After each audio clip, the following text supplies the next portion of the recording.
Welcome back to Read, the research, education, advocacy podcast. I'm Danielle Gomez, and I am so glad that you're here.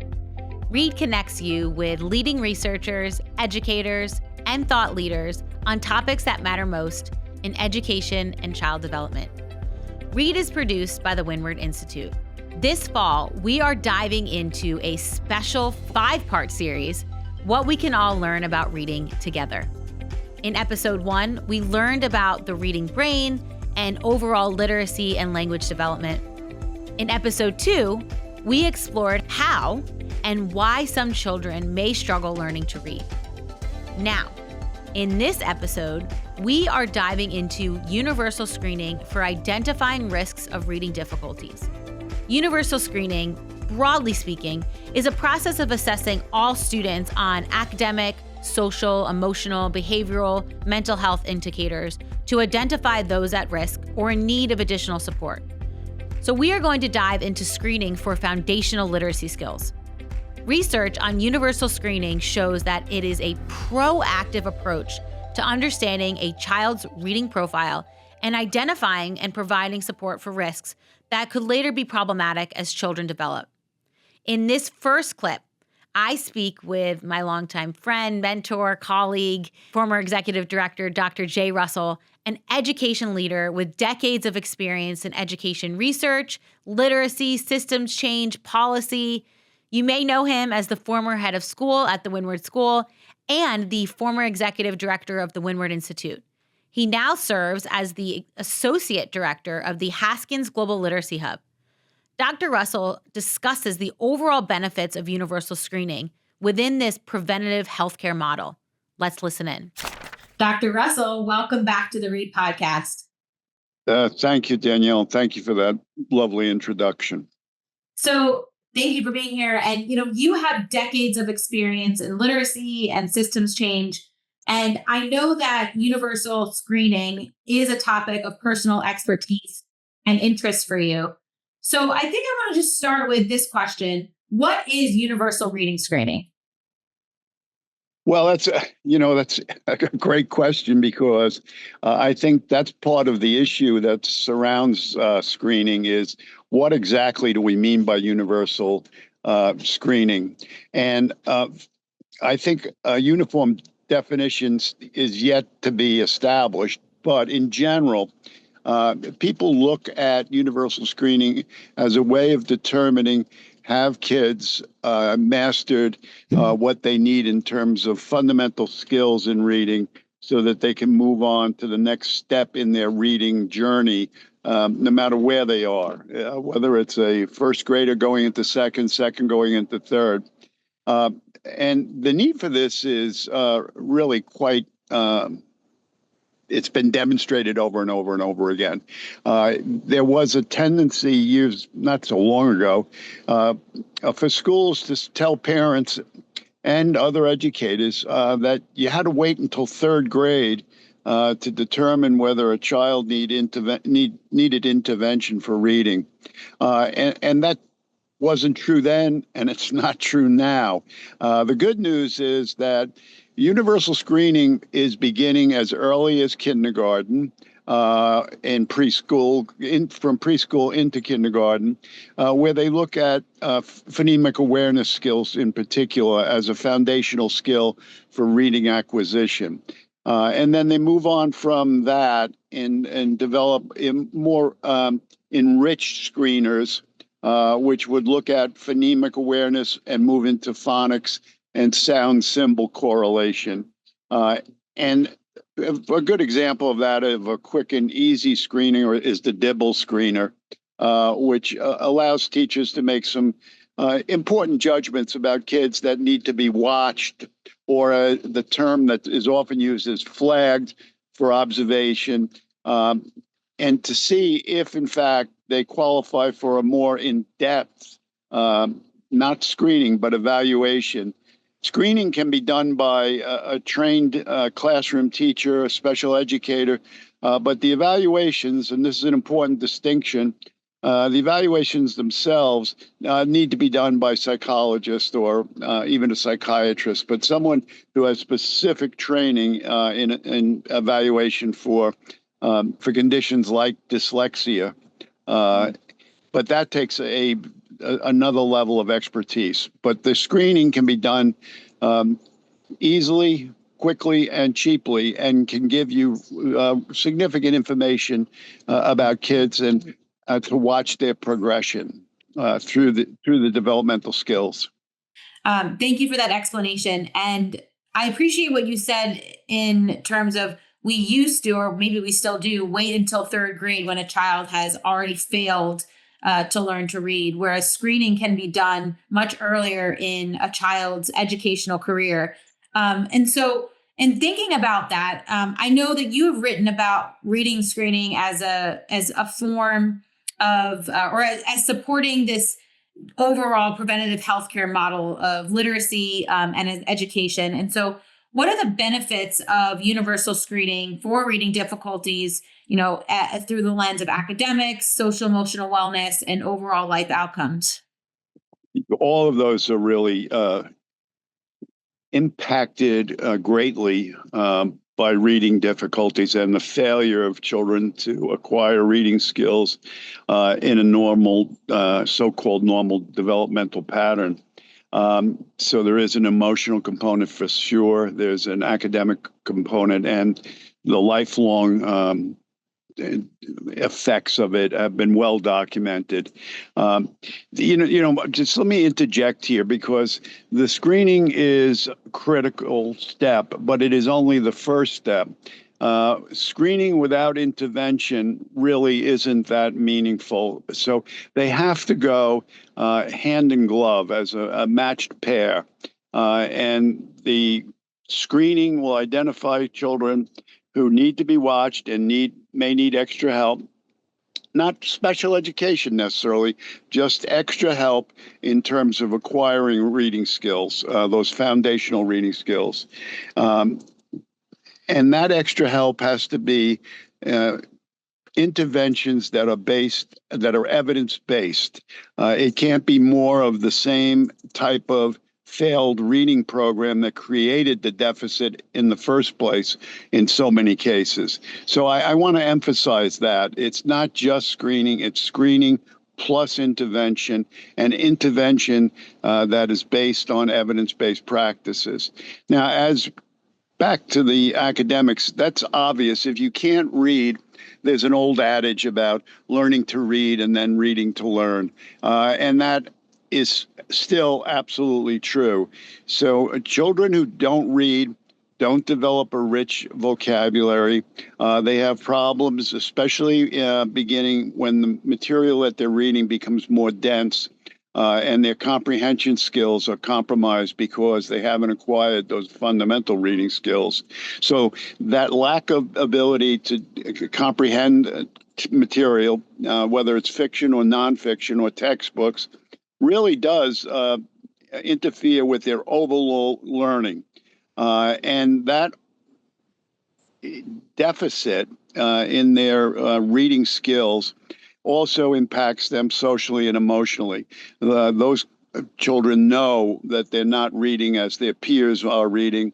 More importantly, they know they're not reading as they're capable of reading.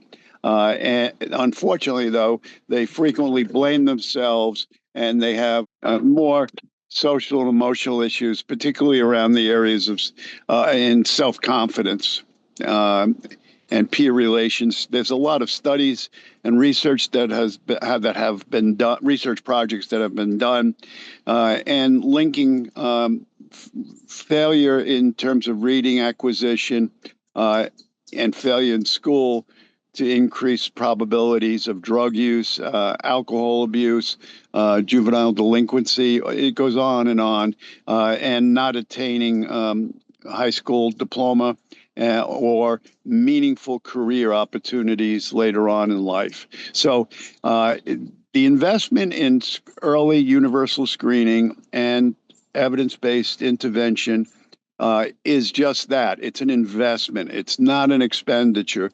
Failure to invest in that now will be very costly for society later on, not just in expenditures that they'll have to make for social support, but in lost productivity, and frankly, in loss of potential that these children possess that will never be developed. So it's a cascading effect that needs to be attenuated as early as possible. And that's why early screening is really critical. The longer you wait, the more difficult it is to remediate any reading deficit. My colleague Maureen Lovett has produced some impeccable and really compelling research regarding that. If you intervene in first grade, it's much easier to correct any deficits than in second grade and then in third grade. The important part is it's never too late, but it's more difficult and more expensive.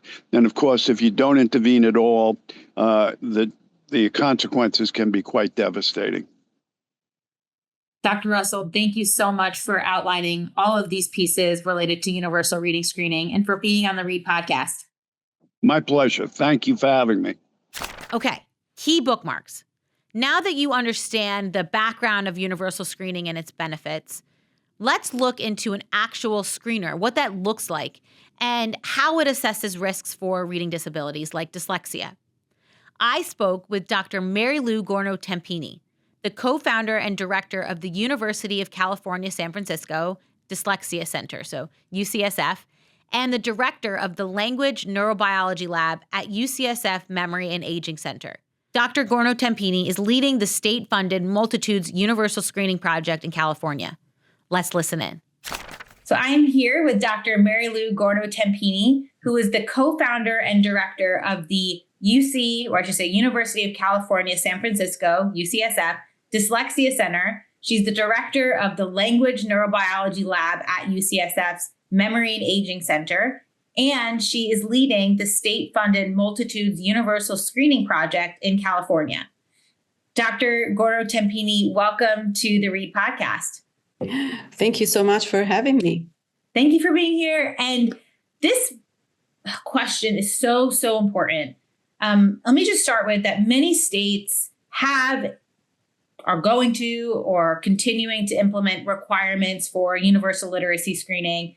And I know there are a range of schools that may be using some version of an assessment, maybe a screener.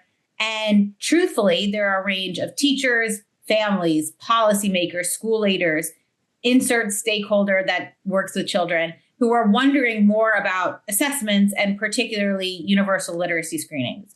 And so actually we had one of your longtime friends, Dr. Jay Russell, in our previous clip, talk about screening. He defined it and also talked about the benefits.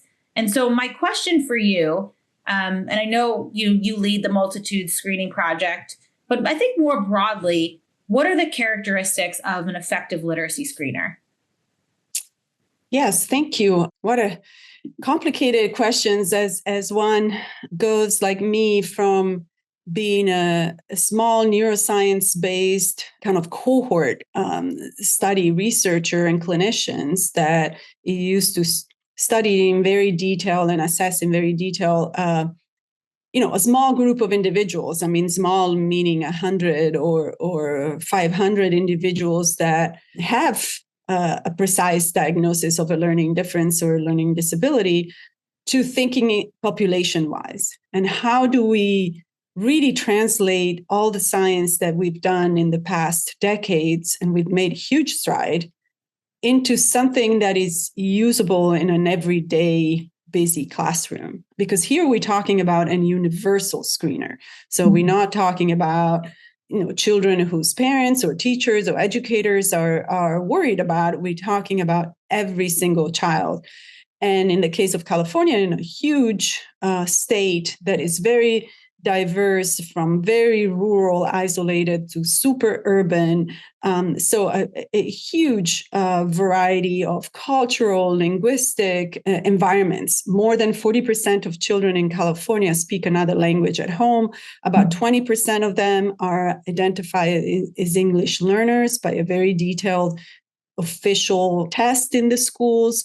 So how can we really implement a universal literacy screener literacy development and dyslexia. We want to include dyslexia. There's always been a little bit of my hat in this program. Yes, we know how complex of a trait reading is. It's embedded with teaching, with cognitive functions, with opportunity, with brain health, really. So it's a complex trait, and we used to that in behavioral neurology and psychiatry, looking at complex trait, not level of glucose in the blood, right? That is a black and white.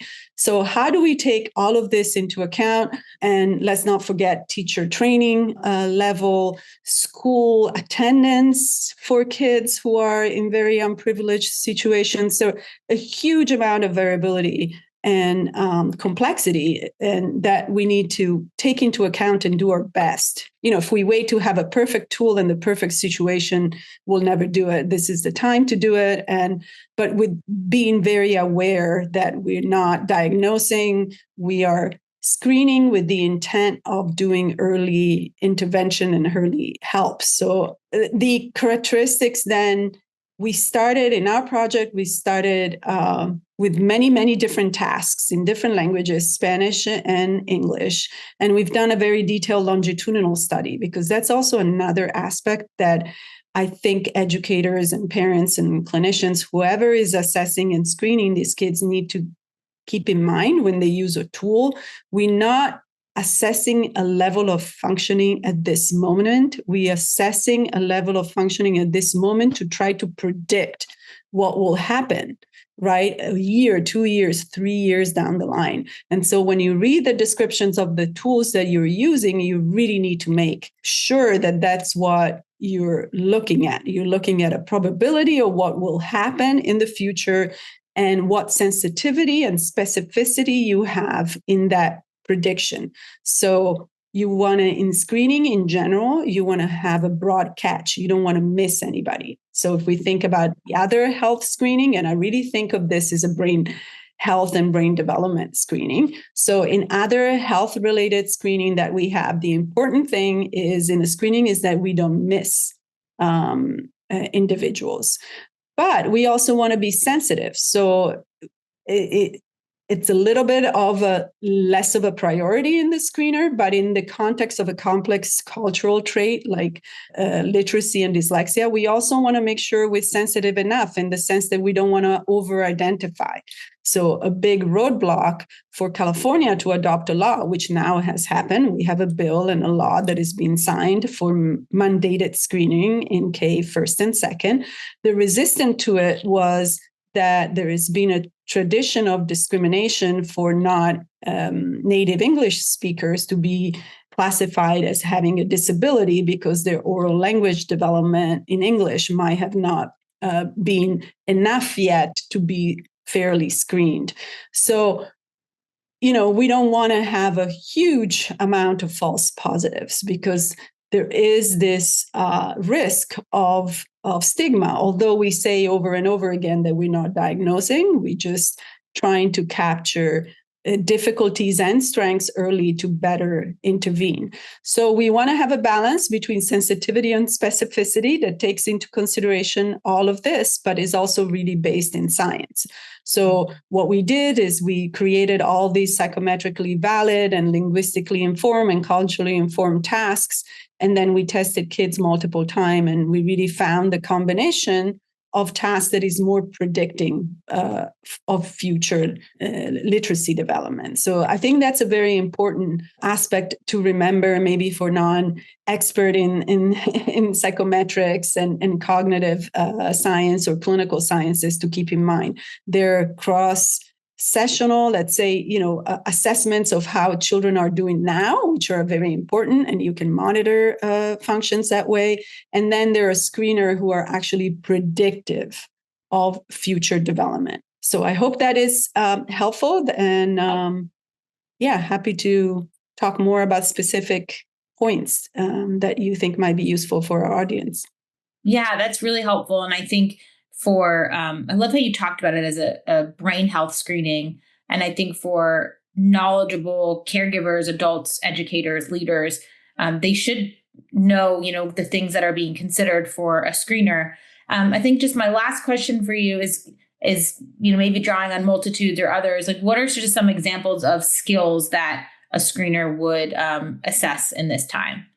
Yes. I mean, I think we've have long known that there's certain, let's call them pre-reading skills that are really language skills that are very important. And we definitely confirm those, like phonological awareness, rapid naming, rapid object and letter naming, phonological short-term memory. What we really took also into account to respond to the multilingual population in California is oral language skills. So very important, sentence repetition, listening comprehension. And there is different combination of tasks, again, that are more predictive depending on the native language and the age of the children. So the K screener looks different than the first and second grade screeners.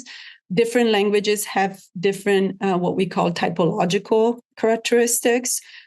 So Spanish is very syllabic, and phonological awareness is actually easier, let's say. So you need to construct tests that kind of tap into slightly different constructs. So although the tasks might have the same name, you really need to look at how linguistically accurate they have in predicting different aspects of language and written language skills, depending on the age of the students. I think also when thinking about the large adoption of screeners, so the screening initiative is launching actually next week in California. We have 1,400 schools that have signed up for Multitudes, about 400,000 students, hundreds of teachers. So there was also, it was also necessary to construct the task in the way that they're short and easy, with easy instructions that all educators are able to deploy with accuracy. Here we're not talking about research or clinical assistants from our labs going to test children. These screeners are actually used by teachers in the classroom. They don't have time. They need to be 5-minute long, and the instruction needs to be very clear. The technology needs to be very delightful, as some of our Bay Area tech friends want to say. So there's so many different aspects to think about when you're using a tool and you want to really deploy it in the field and you want to remain anchored in the science. So I'm really glad UCSF could keep the implementation of Multitudes, at least for a few years, to make sure that gap between the basic research and the implementation in the field it's kept open and communicating, so we can learn from the field and the field can learn from the science. Yeah. Oh, that's so good. Thank you so much again, just in outlining those foundational literacy skills. And I appreciate the case study and looking at Multitudes and in drawing from policy initiatives and implementations across other states. I mean, we have so much to learn from this. And I think what you said just is really important for any stakeholder across the country to really keep in mind and take with them as they see policy initiative to implementation to ultimately what are our students really going to benefit from, and in the screening and instruction, really at its core remaining with the science. So Dr. Gorno-Tempini, thank you so much for offering your expertise on the READ podcast. Thank you so much. And thank you for all the work that you're doing. And I think schools that specialize for children with learning differences are a huge player in this field on teaching us what are the most important features, not only in screening, but in interventions. So thank you for all your work. Okay, key bookmarks. An effective screener assesses the key skills in reading and has a base of evidence and research to support it. If you want to read more, I encourage you to check out Dr. Nadine Gabb's article in the National Center for Improving Literacy. I believe it's called 7 Factors When Considering a Literacy Screener. We'll have that bookmarked in our show notes. In our previous clips, our guests have discussed pairing a universal reading screening with evidence-based reading instruction And we will certainly dive into that in our 4th episode. In our next clip, I am joined by Jamie Williamson, who is our head of school at the Windward School and the executive director of the Windward Institute. He's going to share more about the fundamental structures that need to be in place at a school and ensure that screening and identification are effective. Let's listen to Jamie. I am so excited to have this summer conversation, which I know it's the summer, but we all know it's airing the fall. But I'm delighted to be joined by Jamie Williamson. Hello, Mr. Williamson. Hello, Dr. Gomez. Good to see you. Good to see you. We all know you as the head of school of Windward, the executive director of the WI, and our Read listeners know you as the host of the Lead on Read podcast. You're also the host of Pencils Down, a podcast by you and the Windward School. Oh my gosh, I'm so excited to have you on for this question. Glad to be on here and glad to contribute a little bit as you set up what I think is going to be a really great series. So thank you. Thank you. So I know one of the reasons why I wanted to ask this question is that you've shared your expertise and good data practices and infrastructure at schools from your work as a school psychologist and the number of leadership roles that you've had over the years. And this episode dives into early screening as a prevention model to identify risks of reading difficulties like dyslexia before reading failure. And in this past clip, we just heard from Dr. Marilu Gorno-Tempini on the characteristics of effective screeners. And so my question for you, we'll start with the first one, is what should what should an early screener inform? And perhaps you can talk about the role of effective progress monitoring in schools. Well, first off, I really appreciate you asking me this question. I know you and I've had a lot of conversations about this. I happen to have a lot of strong and deeply ingrained feelings about screening and the importance of, and also I think the perspective that one should bring in the process of actually doing some screening. My mind shift on this, as a psychologist, often we think about this idea of like being diagnostic and also like how do we sort of evaluate for some diagnostic features, right?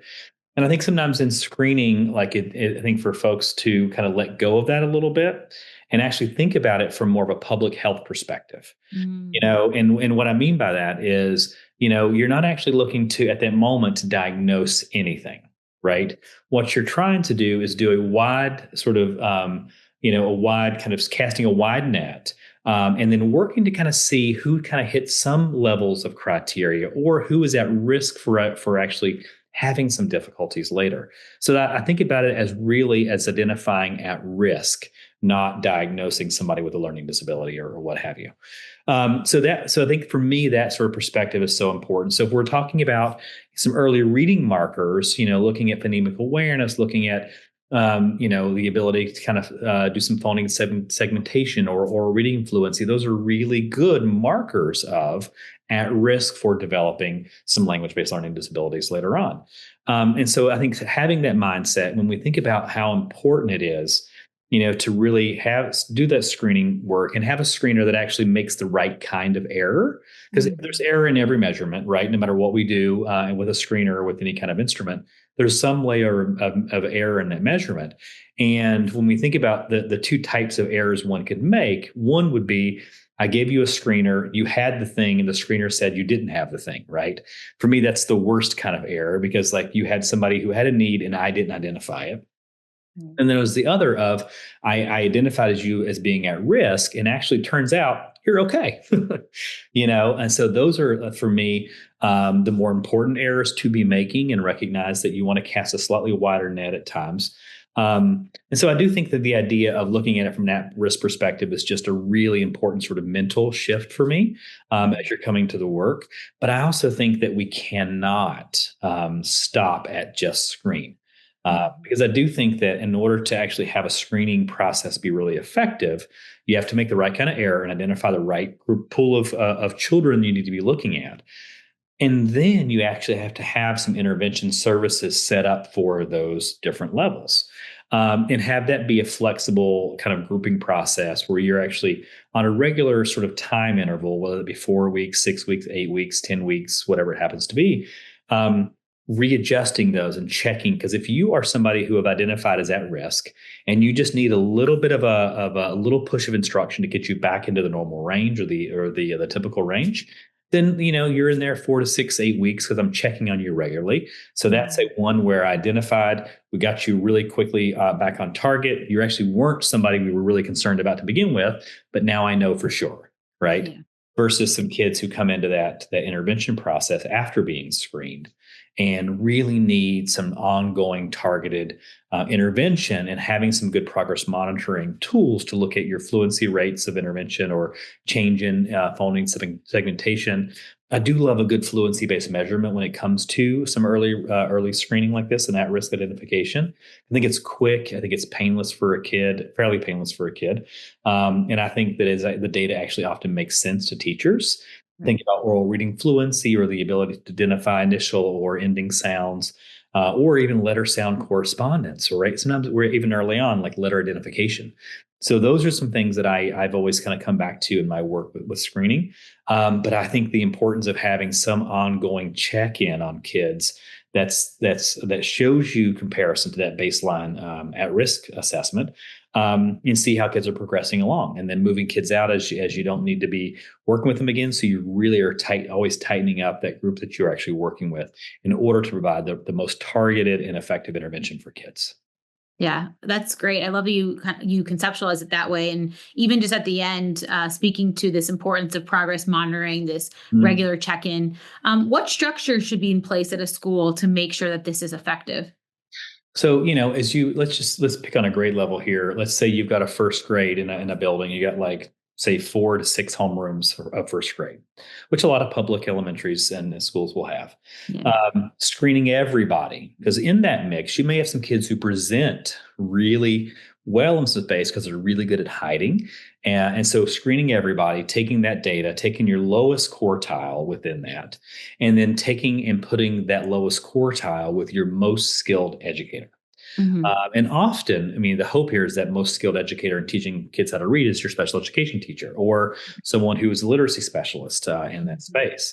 And then even taking that lowest quartile and actually maybe even dividing them up into some groups, because you probably have some range within there. Mm-hmm. Some kids who are almost there, some kids who need a little bit more structure and support, and some kids who, like, pretty quickly you're like, oh, wow, they're only reading 10 words a minute when the rest of the class is at 58, Mm-hmm. You might kind of see the order of magnitude of some of those difficulties out there pretty quickly. But it allows you to not wait for a special education identification process to run, but you start getting kids the help they need as quickly as you possibly can. Thank you so much. I really appreciate that comprehensive look on screening, particularly with the progress monitoring, and then those supports that students do need so that it's more proactive as opposed to reactive. Yeah. And I think that's the key. My training at Miami was really about in my psych work, was really about becoming a scientist practitioner. Yeah. Leveraging kind of little mini experimental designs. And I think when you've got a good screener and a good intervention process for every kid, you can actually look at your baseline data, and you can actually see the impact pretty quickly on fluency data around your intervention. Are you sort of trending above your trend line or where you're expecting, or are you below? And if you're below a certain number of points over the course of that 8 or 10 week period, then you need to adjust your intervention potentially. So that's, I think, the data side of this, rather than using the gut side of this to kind of tell me how to move forward here, but finding some ways to really identify like what's actually working for kids and how do I really do a little bit more of that along the way.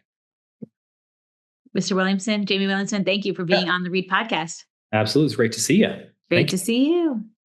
Jamie Williamson underscores the importance of infrastructure, of resources to enable screening, intervention, and data that truly benefit all students who need that targeted support. Another key facet of screening is ensuring that it meets the backgrounds of our diverse students. And so one noteworthy consideration is ensuring that screeners encompass the diverse language and cultural needs of multilingual and emergent bilingual students. So our next clip features a guest that we had in our last episode, Dr. Laura Rhinehart. She's an assistant researcher at the Center for Dyslexia, Diverse Learners, and Social Justice at UCLA. And then you'll hear from Dr. Carlin Conner, a new friend actually, and a senior research scientist at the Virginia Literacy Partnerships at the University of Virginia. And she's going to talk more about her expertise on screening for emergent bilingual learners learning to read in English in the United States. So let's first hear from Dr. Laura Rhinehart. So now we are diving into screening for reading difficulties, and I am joined again with Dr. Laura Rhinehart, assistant researcher at the UCLA Center for Dyslexia, Diverse Learners, and Social Justice. Dr. Rhinehart, welcome back to the Read Podcast. Thank you so much for having me. It's a pleasure to be here. Of course. And I shouldn't say this isn't a long time coming because you were on the last episode, but this is still a long time coming. In the last episode, you talked a lot about characteristics of children who would have difficulties, specifically for our multilingual population. And this episode focuses on screening. And so my question for you is, what are some things that families, caregivers, or educators should keep in mind in terms of universal screening for those students who are emergent bilinguals learning to read in English? Sure. So whenever possible, it is best practice to screen in both languages. But again, as I mentioned in the last episode, it's important to think about the amount of instruction that reading instruction a student has had in each language and how long the student has been learning English. It's also important for teachers to think about the English learner or multilingual status. Sometimes students may be designated English learners because, they're not quite proficient in English, but sometimes students who are proficient in English might still have that label, or they might have never gotten the label, even though it's most appropriate for them. Some parents don't want their child to have those labels. So, think about, that status in schools. The English learner status is usually either yes or no, but there are a lot of gray areas around students who may be multilingual learners. I think it's also important to know that screening is really best practice for multilingual learners. It's better to screen and get, what we think about as a false positive, a student who may be at risk, because we're going to provide helpful resources and interventions for that student. The screening, if of course it leads to helpful services, can be preventative. It can prevent students who are multilingual learners from really struggling with reading. So it is a beneficial thing.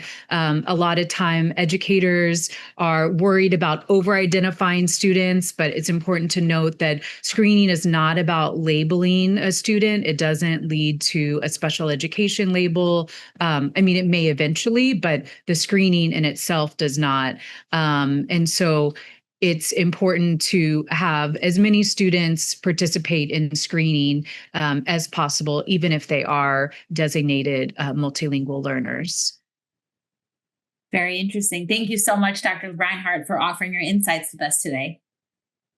Thank you. Dr. Rhinehart, I always learn so much from you. And finally, Dr. Carlin Conner offers key takeaways for considering screening in totality from her expert background and implementation of screening in the state of Virginia.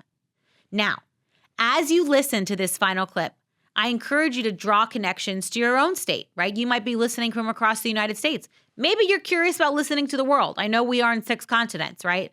So draw connections to your legislation, your policy, maybe even the implementation in your own school context. And also think critically about the resources that support scalable and effective screening for all kids. Let's listen in. I am joined by Dr. Carlin Conner, Senior Research Scientist at the Virginia Literacy Partnerships at the University of Virginia. I already feel like we're best friends, Dr. Conner. We just have so much to share, but I do want to ask you a question so that our readers can also learn about your expertise and what you have to share. So in this episode, we are diving into universal screening. And so my first question for you is, what should educators and parents consider when screening emergent bilingual children for potential reading difficulties like dyslexia? So when we're talking about supporting our bilingual learners, I think there are a lot of things to consider, but it is really important, I think, to look at each child as an individual. And anybody who works with that child should be invited to be part of the conversation, right? Parents, teachers, general ed, ELD or EL service providers, any additional interventionists, literacy specialists that the student work with. Those people should all be invited to the table, I think, to be part of the conversation. And then when we're talking about like screening those students, which this is something we're doing in Virginia, is we have a screener for students in English and a screener that we have developed in Spanish. And this screener that we've developed in Spanish is amazing. And it's been developed by researchers who study Spanish language and literacy development. So it's not a translation of the English version of the screener. It's its own screener that looks at risk for reading development on code-based and language comprehension subtests in Spanish, which is really cool. And I think while we know that the simple view of reading has been empirically validated with tons of groups of learners, including English learners, and we know that kids need code-based and language development to develop language in Spanish as well. And we also know that cross-linguistic transfer has been proven to be effective for these students as well. So if we're supporting our students in their native language, continuing to support that development, then that is going to transfer over and help with their English development as well. But so in Virginia, in addition to screening students in English, which is mandatory, we have this Spanish screener. And I think the data is used for a couple different purposes. And we have two groups of learners here. We have students who are in bilingual dual language immersion programs. And those teachers can take this Spanish screening data and they can look at it for risk for reading development in Spanish, which is really awesome. We can see how are these students doing developing their code-based foundational literacy skills? How are they doing developing their language-based foundational literacy skills? And then we also have a group of learners who are not in dual language immersion. So we have our bilingual, emergent bilingual students. We have our English learners who are in English-only settings.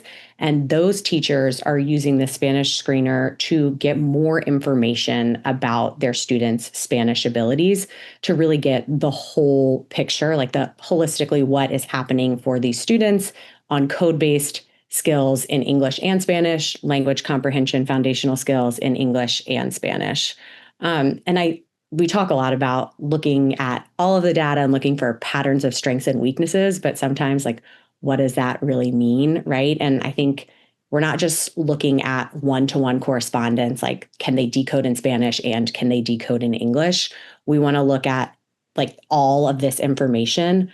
And again, screening data is still only one source of information, right? So regardless of first language, there need to be multiple pieces of literacy data that go into understanding any student's abilities. And for our bilingual, multilingual students, we need more pieces of data because we need data in multiple languages. For our students who are not in DLI or they're not getting dual language instruction, the information from the Spanish screener can really help teachers, parents, anyone who's coming to the table to help support the literacy and language development of these students get a full picture of their abilities. And we're noticing a couple different patterns or types of profile across these students, which are probably the same patterns and types of profiles people are seeing in other states as well. But we have students who are performing relatively high across all of their code-based and language subtests in both languages. And so this is great. And we need to continue to pay attention to these students. They need to continue to get high quality tier 1 instruction, but we're not worried about them as much. And then we have students who are performing relatively weak across all subtests in both languages. And these are the students who still need targeted instruction in English, and then as much support as we can provide them in their native language, they need that support as well. We need to continue to support them in both languages. And then we have students who we see who are stronger in English or stronger in Spanish across all of the subtests. And then we also have a group of students who are performing relatively stronger in Spanish, but only on the language comprehension skills, not on their code-based skills. And I think it's important for these students to not just jump to, these students might be students who are at risk for having a reading difficulty. They absolutely might be, and we need to pay attention to them, but we need more pieces of information as well, because these could be students who maybe Spanish is their first language. They're much stronger in Spanish, but they may not have ever gotten any instruction in Spanish before. And that might be the reason that they're performing weaker on those code-based skills. So we can't jump straight to that they have a reading difficulty, right? We need to continue to provide supports in their native language, and continue to build those skills to see where the strengths and the weaknesses really lie for these students. So many good things. I want to just pull out a couple of things that I really appreciate you sharing. Just, I think, more globally on screening overall. I think what you talk about in terms of our emergent bilinguals and our English learners is screening is one facet of understanding a child's reading profile. It's not leading to an evaluation. It's identifying those areas where they could be performing well and those areas of difficulty that we would want to provide with targeted instruction. I loved what you said about that it's over time. It's not just a one and done assessment. And then we're like, oh my gosh, this child has a risk or they don't have a risk, right? It's over time. And I think that speaks to the value of progress monitoring, which is underscoring or returning back to our recent clip with Jamie Williamson, our head of school at the Windward School. He spoke about the importance of progress monitoring. So I love that. And then the third piece was, there's four. So the third was obviously just collecting this robust data. And then the fourth was ensuring that it was paired with a good tier 1 program and targeted intervention or support. So I love that. So I have a follow-up question. I have found that sometimes, and maybe incorrectly, interchangeably use emergent bilinguals and English learners, and particularly around screening or even early instruction and intervention. So can you differentiate those terms? And then my second question is, I noticed that you talked about the robust Spanish screener in Virginia. I know prior to this conversation, I know you said Virginia has about 200 languages and California has a diverse languages. So can you talk a little bit more about screening for children who are learning English, but don't necessarily speak or just don't speak Spanish as their native language? Yeah, absolutely. So I think first talking about the different terms, those terms definitely get used interchangeably by a lot of people. When I'm speaking specifically about this group of students right now, I'm talking about and saying emergent bilinguals. I'm referring to groups of students who are in schools and they're still developing one or more languages, and they might not be fully like what we would consider proficient in Spanish or in English, or they're still developing multiple languages. And I think you can have students of a range of ability, like covered by the term emergent bilinguals. When we say English learners, or when I've said English learners, I'm typically speaking about the students who it's like a code in the data set, right? Or they qualified for English language development services, or sometimes it's the teaching English as a second language services, but they're qualifying for a specific type of service due to like English language status. A lot of times this is based on a home language survey when they came into schools. But I think that emergent bilinguals, any student learning multiple languages, developing multiple languages, we need multiple pieces of data, of literacy data, both language and code-based data on any of the languages that they speak. And then this kind of goes to your second question. So what do we do for students if we don't have a tool to screen them or get data in their native language? So in Virginia, most of our students, if English is not their first language, it is Spanish. Spanish is, I think, of our students who are classified as English learners, like 70% of them, Spanish is their first language, but that does still leave a big group of kids who we don't have a screener in their first language. And there are a lot of other languages that fall in that 30%, right? And for those students, it's still important to screen them in English so we can continue to get information on language code-based skills in English. And then it's important to get any other sources of data that teachers can. We can continue to collect data with these kids. We can get information from parents.